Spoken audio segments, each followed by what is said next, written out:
Oi, gente. Graça e paz do nosso Senhor Jesus Cristo. Tudo bem com vocês? Vamos para o nosso momento com Deus agora? Vamos orar. Amado Deus, eterno Pai, Senhor, obrigado por mais uma vez nos trazer aqui para estar em comunhão contigo, Pai amado. Senhor, nós somos totalmente dependentes de Ti, meu Deus. Nós somos Teus, Pai amado. Somos obras Tuas, Senhor. Senhor que nos criou, Pai amado.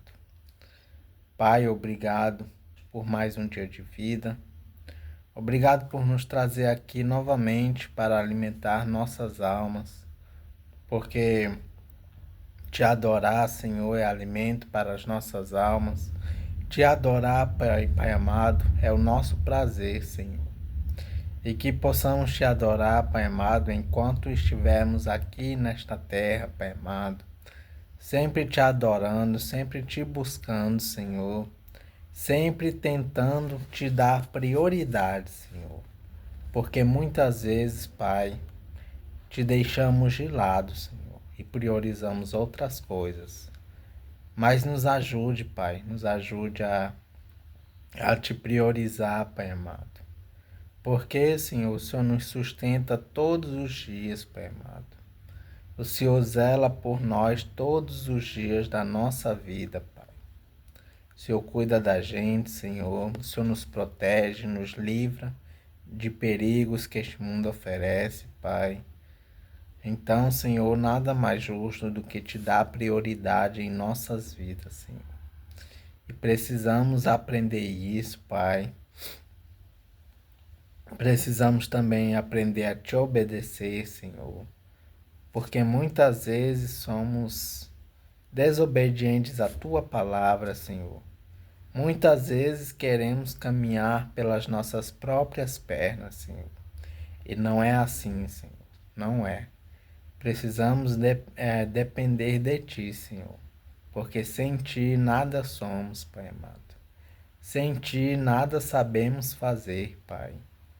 Então nos ajude a depender de Ti, Senhor. Nos ensine a confiar plenamente em Ti, meu Deus. A não confiar em nossas próprias forças, Pai. Porque se formos confiar em nossas próprias forças, estamos perdidos, meu Deus. Precisamos depositar nossa confiança em Ti, Senhor. Porque nós somos fracos, Senhor. Nós somos totalmente dependentes de Ti, Pai. Então, Senhor, continue conosco esta tarde, Pai, nos ensinando, Senhor. Obrigado pela Tua palavra que temos em mãos, Pai, e que possamos aprender a cada dia mais de Ti, Senhor, mais dos Teus ensinamentos, Senhor, e que possamos viver a Tua palavra, Pai. Em nome do Teu Filho amado Jesus, amém. Vamos ver aqui o que o Spurgeon nos traz no seu devocional. E a palavra hoje está em Atos, capítulo 4, versículo 13. Vamos ver o que está escrito. 4:13. Então, tem João. Atos 4.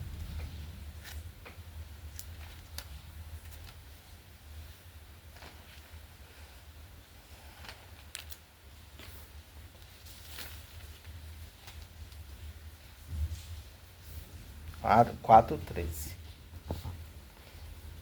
Os membros do Conselho Superior ficaram admirados com a coragem de Pedro e de João, pois sabiam que eram homens simples e sem instrução, e reconheceram que eles tinham sido companheiros de Jesus.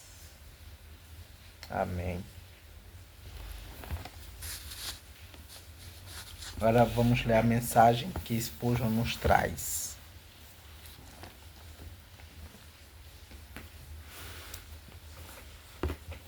Um cristão deve ter uma semelhança impressionante com Jesus. Você leu sobre a vida de Cristo, bela e eloquente escrita.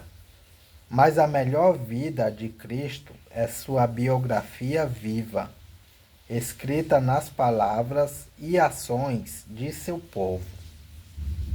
Se nós fôssemos o que professamos ser e o que deveríamos ser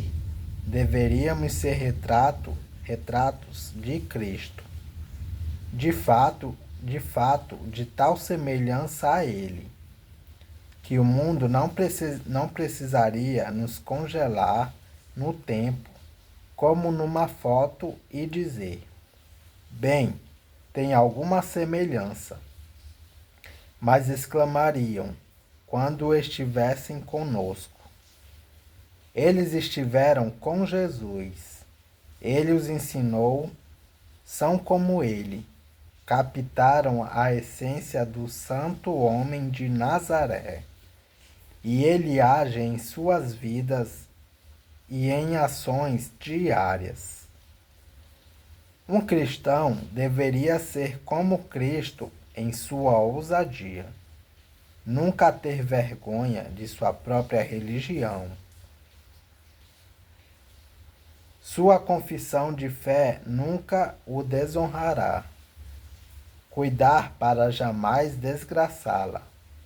Ser como Jesus, muito valioso para o seu Deus.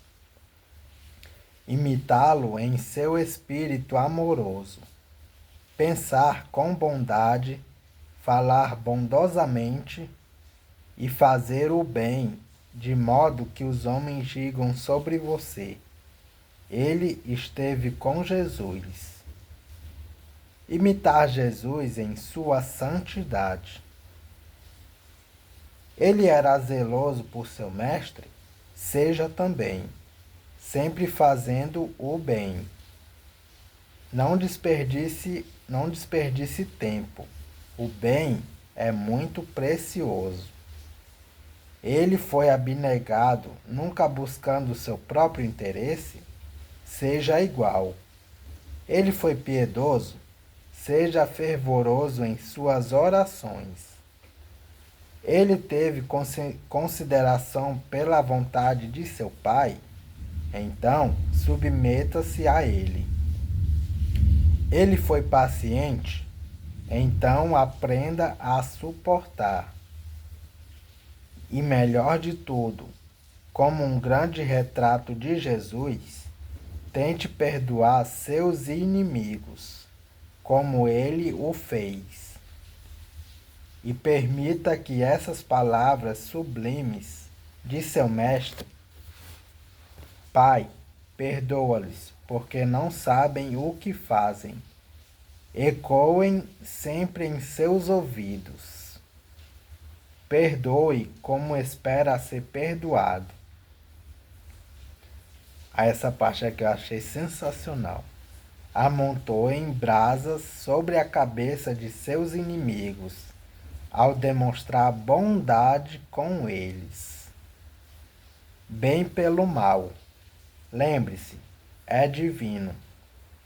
Seja divino então, e de todas as maneiras e formas, viva de modo que todos digam sobre você: ele esteve com Jesus. Sensacional essa mensagem.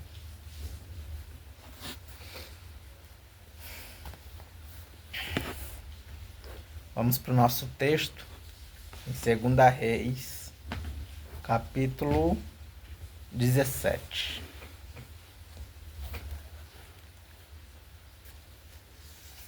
Segunda Reis, capítulo 17. O reinado de Oséias de Israel.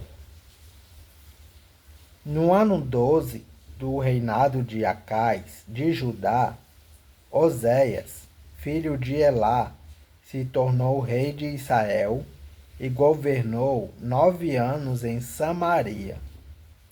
Ele fez coisas erradas que não agradam a Deus, o Senhor.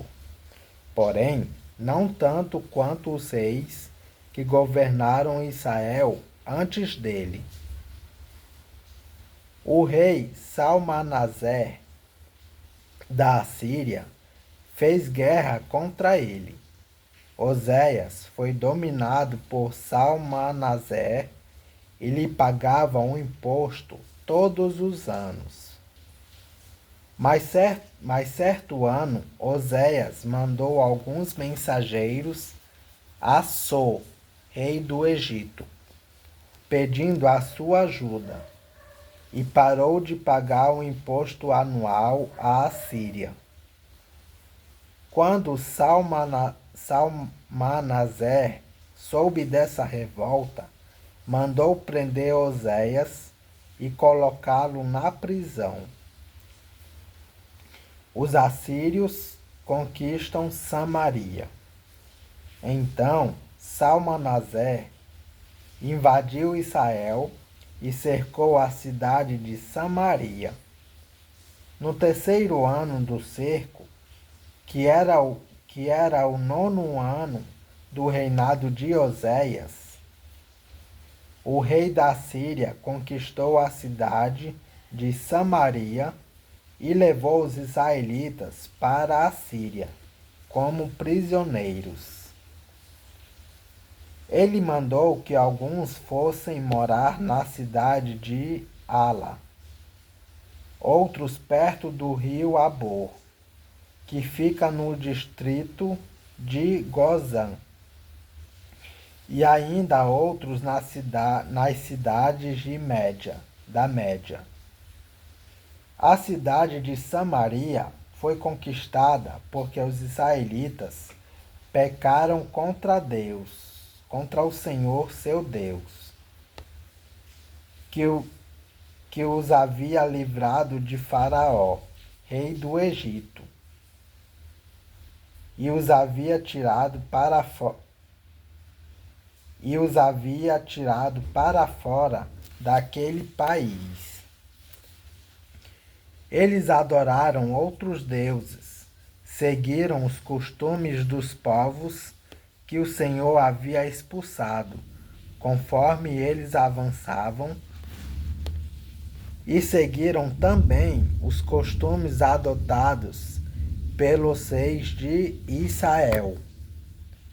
Os israelitas fizeram coisas que o Senhor, seu Deus, não aprova. Eles construíram lugares pagãos de adoração em todas as suas cidades, desde o menor povoado até a maior cidade. Em todos os morros e debaixo de todas as árvores que dão sombra, eles levantaram colunas do deus Baal e postes da deusa Aserá.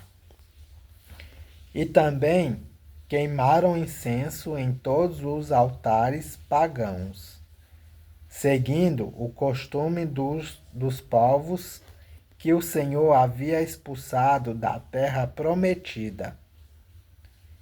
Eles provocaram a ira de Deus, o Senhor, com todas as coisas mais que fizeram, e adoraram ídolos, coisa que o Senhor havia proibido. O Senhor Deus havia mandado mensageiros e profetas darem o seguinte aviso a Israel e a Judá: abandonem os seus maus caminhos e obedeçam os meus mandamentos, que estão na lei que eu dei aos seus antepassados e que entreguei a vocês por meio dos meus servos, os profetas. Mas os israelitas do reino do norte não quiseram obedecer.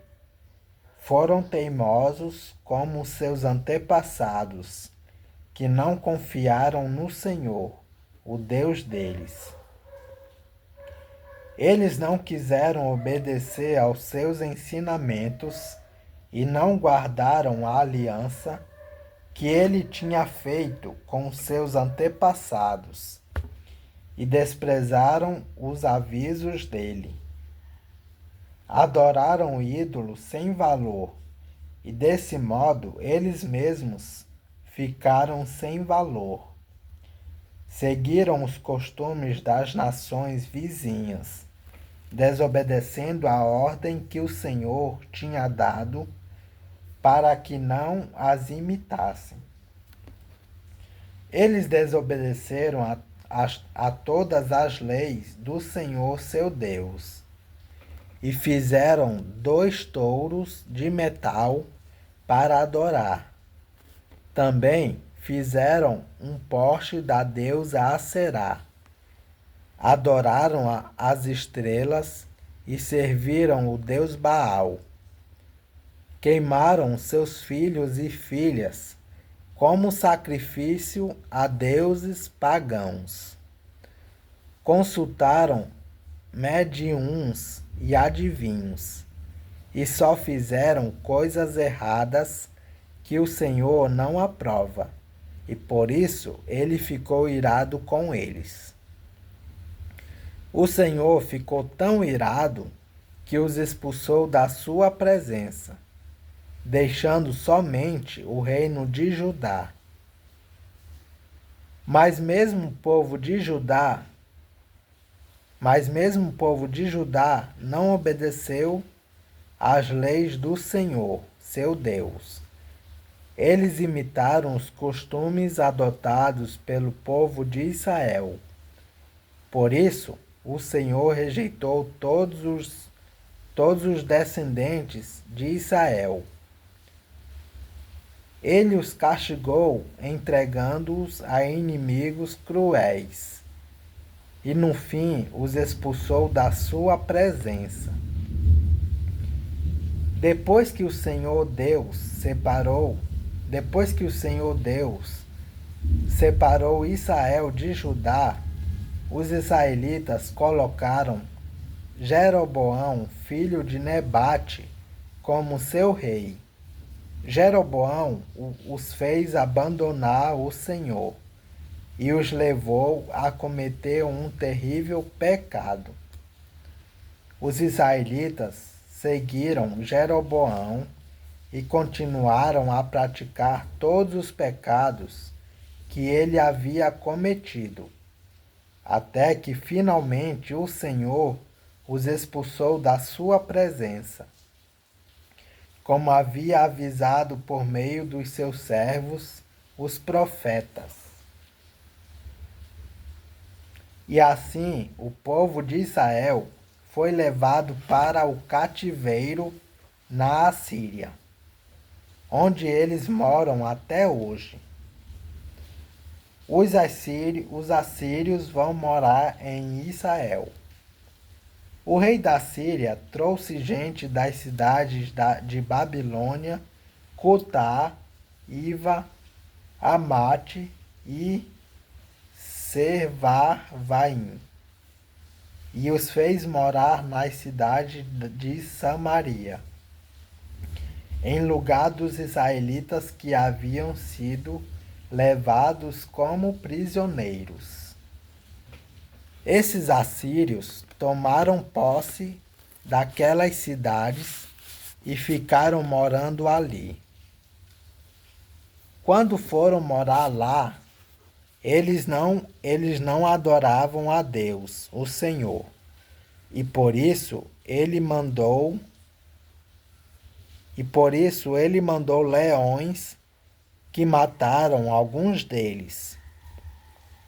O rei da Síria ficou sabendo que as pessoas que ele havia mandado morar nas cidades de Samaria não conheciam a lei do Deus daquela terra. E por isso, esse Deus havia mandado leões que estavam matando aquelas pessoas. Então, o rei deu a seguinte ordem: mandem de volta um dos sacerdotes que nós trouxemos como prisioneiros. Façam com que ele volte e fique morando lá, para ensinar ao povo a lei do Deus daquela terra. Então, um sacerdote israelita, que havia sido levado da cidade de Samaria, foi e ficou morando em Betel, onde ensinava ao povo como adorar a Deus, o Senhor. Mas o povo que ficou morando no território de Samaria continuou a fazer os seus próprios ídolos e os colocou nos santuários que os samaritanos haviam construído. Cada povo nas cidades onde estava morando fez os seus próprios. Cada povo nas cidades onde estava morando fez os seus próprios ídolos. Isto é, o povo de Babilônia fez imagens do deus Sucote-Benote, o povo de Cutá, imagens de Nergal, o povo de Amate, imagens de Acima, o povo de Iva, imagens de Nibais e Tartaque, e o povo de Servavaim queimava os seus filhos em sacrifício aos seus deuses, Adrameleque e Anameleque. Esses povos também adoravam a Deus, o Senhor, mas ao mesmo tempo escolhiam no meio deles todos os tipos de pessoas para servirem como sacerdotes nos lugares pagãos de adoração e para oferecerem sacrifícios por eles naqueles lugares. E assim eles adoravam o Senhor, mas também adoravam seus próprios deuses, de acordo com os costumes dos países de onde tinham vindo. Até hoje, eles continuam com seus antigos costumes. Eles não adoram a Deus, o Senhor, nem obedecem às leis e aos mandamentos que ele deu aos seus descendentes, aos descendentes de Jacó, a que tinha dado o nome de Israel. O Senhor havia feito uma aliança com eles e havia ordenado o seguinte: não adorem outros deuses, não se ajoelhem diante deles, não os sirvam nem ofereçam sacrifícios a eles. Obedeçam a mim, o Senhor, que tirei vocês do Egito, com grande poder e força. Ajoelhem-se diante de mim e ofereçam sacrifícios a mim. Obedeçam sempre às leis e aos mandamentos que escrevi para vocês. Não adorem outros deuses, nem esqueçam a aliança que fiz com vocês. Adorem a mim, o Senhor, o Deus de vocês, e eu os livrarei de todos os seus inimigos. Mas esses povos não atenderam e continuaram a seguir os seus velhos costumes. E assim eles adoravam a Deus, o Senhor, mas também adoravam os seus ídolos. E até hoje os seus descendentes continuam a fazer a mesma coisa. É isso, gente, o capítulo 17 de Segunda Reis. Gente, se alguém lê essa versão, a mesma versão que eu estou lendo, NTLH, nova versão traduzida na linguagem de hoje, me tirem uma dúvida aqui. Nessa parte aqui, nessa parte bem aqui, que ele diz o seguinte: mandem de volta um dos sacerdotes que nós trouxemos prisioneiros. Façam com que ele volte e fique morando lá para ensinar ao povo a lei do Deus daquela terra. Aqui nessa parte, e em outras partes também, ele coloca Deus como Deus com D minúsculo. Aqui não seria o D maiúsculo, não é Deus, o Senhor, nosso Deus. Alguém sabe me dizer por que ele colocou Deus minúsculo aqui? O D minúsculo. Se alguém puder me tirar essa dúvida, agradeço. Que Deus os abençoe.